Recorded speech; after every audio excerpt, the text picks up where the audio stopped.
Okay, so all the bits out, just ready to pop it back in now. Now this is the sequence. Remember I said about leaving this strap on here? Please leave it on. Put your bottom bolt back in.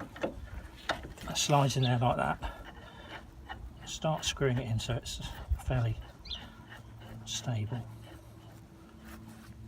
Right, okay, line that up with there like that. Now,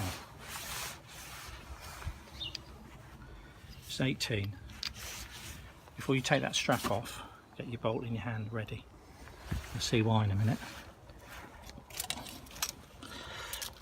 What'll happen is, by magic, that'll start rising.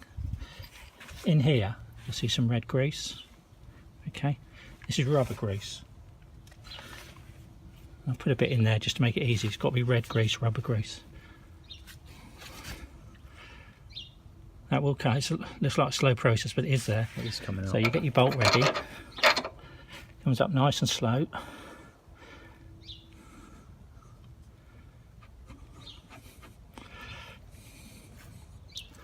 Start wiggling it, ready to go in.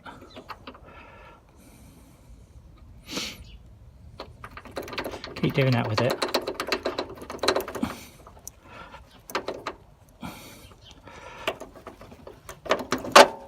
Right, so that has gone in and locked that in now. Okay, so that's basically your shock absorber installed. So what I'm going to do now, again with my 21 at the bottom, okay, you'll notice as we're doing this we've got a jack just supporting under there. We've got axle stands there, we've got a huge jack there, another axle stand there. Remember, these are heavy vehicles, safety is important. If you haven't got jacks, borrow some or rent them out. Do not take risks. If this falls on you, it's going to hurt.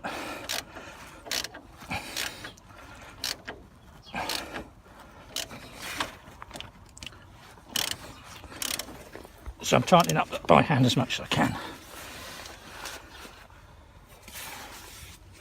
So it's 21 at the bottom, now I'm putting the 18 at the top. Okay.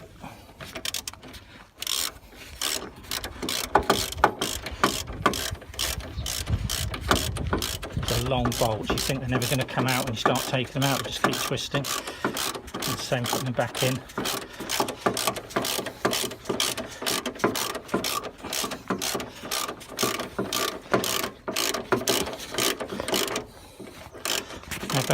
We haven't done this job before. I think we've done springs on lots of vehicles, but I've never replaced a suspension strut. So I've got to say, apart from getting that bottom bush out, this is probably the easiest job that I've ever done on a vehicle. Right, so I've tightened that by hand.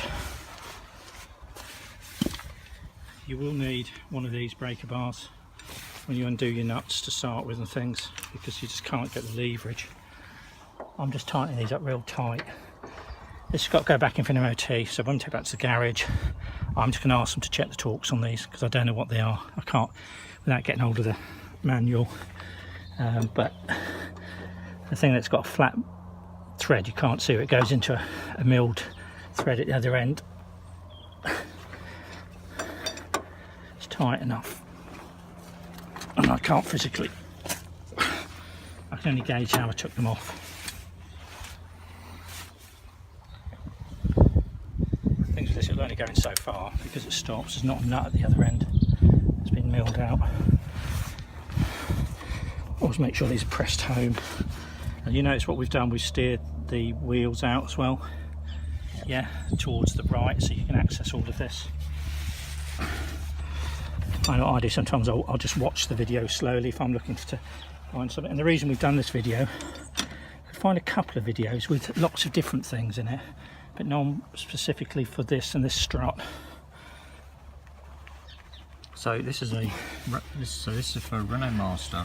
This is a 2004 year. It's 2.5 DCI, but obviously this applies to many other variants of this Vano and Prime Star. Yeah. So I think one of the most important things, and it's that little thing that I keep saying about, is leave that that strap on till you're ready to lock it into the top, because it keeps it down. And you think, some people might think it's just for packaging to keep it in the box, but it isn't. It enables you to fit it real easy. Right, I'm just going to check that bottom one again. So this is about done, this, isn't it? This installation. Yeah, I think from memory it's a 19 for the wheel nuts as well, if that helps you. Yeah, 19 mil. It's just handy to know. I think we're sort of done with this. We're just going to pop the wheel back on, take the jacks off. The grease as well, if you want to get hold of some of that, makes it a bit easier. This stuff, I said before, it's called red rubber grease, and if you're putting anything around, if you want to preserve something like this, there, you know, stop it drying out, because that's why rubber fails, because it dries out, literally that. So if you put red rubber grease on, it'll preserve things. It won't eat the rubber, will it? Yeah, and if you're, you know, dealing with anything here, use red rubber grease as well around there. You know, in between bush, anything that you could even put it on your CV boots if you want. But remember, rubber does dry out. That's the trouble with it. That's why you get things cracking. Right. So any final thoughts?